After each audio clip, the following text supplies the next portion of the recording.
అమెరికాలోని మిషిగన్ స్టేట్లో కాల్పులు కలకలం రేపాయి. వెస్ట్ బ్లూమ్ సిటీ ప్రాంతంలో యూదుల ప్రార్థనా మందిరంపై ఓ దుండగుడు దాడికి ప్రయత్నించాడు. పేలుడు పదార్థాలతో ఉన్న వాహనంతో దూసుకొచ్చి మందిరాన్ని ఢీకొట్టాడు. అనంతరం ఆగంతకుడు కాల్పులకు పాల్పడ్డాడు. వెంటనే ఘటనా స్థలానికి చేరుకున్న భద్రతా బలగాలు నిందితుడిని అదుపులోకి తీసుకునే ప్రయత్నం చేశారు. అయితే అతను తప్పించుకునే ప్రయత్నం చేస్తుండగా కాల్చి చంపేశారు.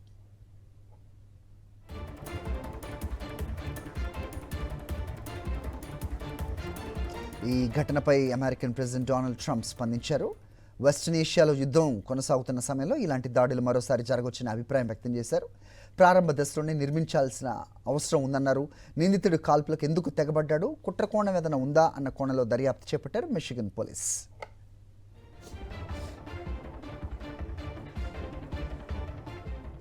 వార్ అప్డేట్ చూస్తే ఇజ్రాయెల్పై దాడులు ఉధృతం చేసింది ఇరాన్. టెలవీవ్పై హైపర్ మిజైల్స్తో విరుచుకుపడుతోంది.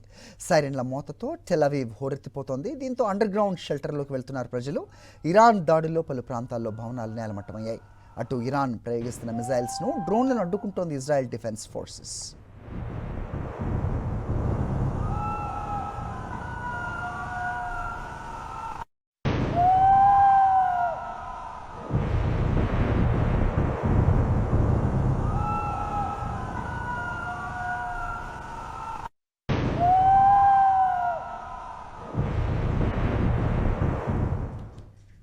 దుబాయ్ టార్గెట్గా ఇరాన్ వరుస దాడులు చేస్తోంది. దుబాయ్లోని ఓ భారీ భవనంపై డ్రోన్తో దాడి చేసింది ఇరాన్. దీంతో పై అంతస్తులో మంటలు భారీగా చెలరేగాయి. వెంటనే అప్రమత్తమైన ఫైర్ సిబ్బంది మంటలను అదుపు చేశారు. అయితే ఈ ఘటనలో ఎవరు కూడా గాయపడలేదంటున్నారు భద్రతా సిబ్బంది. యుద్ధం ప్రారంభమైన నాటి నుంచి దుబాయ్పై వరుసగా డ్రోన్లతో విరుచుకుపడుతోంది ఇరాన్.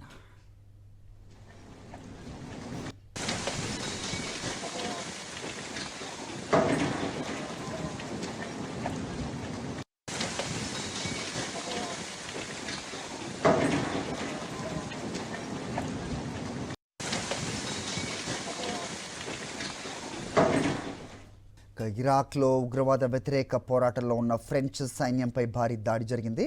ఇరాక్లోని ఇర్బిల్ ప్రాంతంలో జరిగిన ఈ దాడిలో ఫ్రాన్స్కు చెందిన ఒక సైనిక అధికారి మరణించగా మరో 6 సైనికులు తీవ్రంగా గాయపడ్డారు. ఈ ఘటనను ఫ్రాన్స్ ప్రెసిడెంట్ ఎమాన్యుయల్ మాక్రాన్ స్వయంగా ధృవీకరించారు.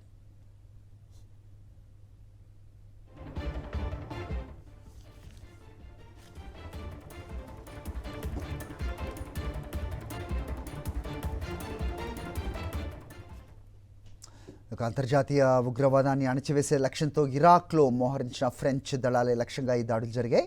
ఎర్బిల్ ప్రాంతంలో జరిగిన ఈ మెరుపు దాడిలో ఒక అధికారి అక్కడికక్కడే ప్రాణాలు కోల్పోగా గాయపడ్డ 6 సైనికులకు ప్రస్తుతం ట్రీట్మెంట్ అందిస్తున్నారు. ఇరాన్తో జరుగుతున్న యుద్ధం ఇలాంటి దాడులను ఏమాత్రం సమర్థించలేదన్నారు ఫ్రాన్స్ అధ్యక్షుడు మాక్రాన్. ఉగ్రవాదానికి వ్యతిరేకంగా సాగుతున్న ఈ పోరాటంలో ఫ్రాన్స్ వెనక్కి తగ్గేది లేదని అన్నారు. ప్రస్తుతం పశ్చిమాసియాలో ఉద్రిక్తతలు తారాస్థాయికి చేరిన వేళ ఫ్రెంచ్ సైన్యంపై జరిగిన ఈ దాడి అంతర్జాతీయంగా కలకలం రేపుతోంది.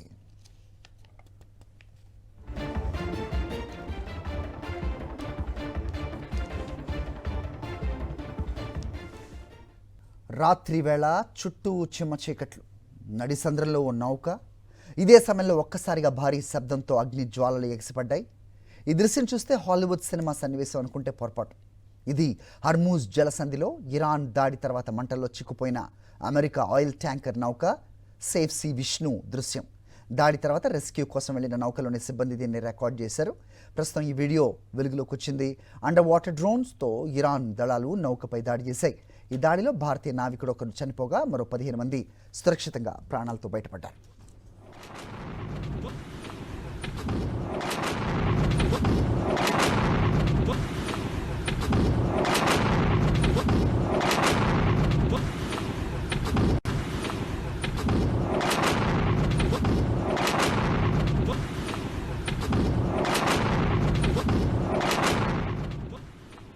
ఇరాన్ రాజధాని టెహ్రాన్లో ఉద్రిక్తతలు మరింత పెరిగాయి. టెహ్రాన్ నుంచి దేశంలోని ఇతర ప్రాంతాలకు వెళ్లే అత్యంత కీలకమైన టెహ్రాన్ కోమ్ టోల్ ప్లాజా లక్ష్యంగా శుక్రవారం తెల్లవారుజామున భారీ దాడి జరిగింది.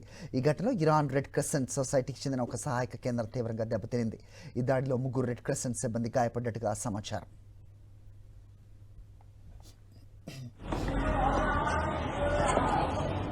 మధ్యప్రాచ్యంలో యుద్ధం ముదురుతున్న వేళ ఇరాన్ క్యాపిటల్ పరిసర ప్రాంతాలపై దాడులు కొనసాగుతున్నాయి. ఇరాన్ రెడ్ క్రెసెంట్ సొసైటీ వెల్లడించిన వివరాల ప్రకారం టెహ్రాన్ కోమ్ ఫ్రీవే ఎగ్జిట్ దగ్గర ఉన్న వారి రెస్క్యూ అండ్ రిలీఫ్ సెంటర్ ఈ దాడిలో ధ్వంసమైంది. మానవతా దృక్పథంతో సేవలందించే కేంద్రాలనే లక్ష్యంగా చేసుకోవడంపై విమర్శలు వ్యక్తమవుతున్నాయి. యుద్ధం ప్రారంభమైనప్పటి నుంచి ఇరాన్ అంతటా దాదాపు 13కు పైగా రెడ్ క్రెసెంట్ కేంద్రాలు, అనేక సహాయక వాహనాలు దెబ్బతిన్నట్టుగా అధికారిక గణాంకాలు చెబుతున్నాయి. గాయపడ్డ 3 సిబ్బందిని చికిత్స నిమిత్తం సమీప హాస్పిటల్కు తరలించారు. ఈ ప్రాంతం క్యాపిటల్ నుంచి బయటకు వెళ్లే ప్రధాన మార్గం కావడంతో దాడి జరిగిన సమయంలో ట్రాఫిక్కు అంతరాయం ఏర్పడింది.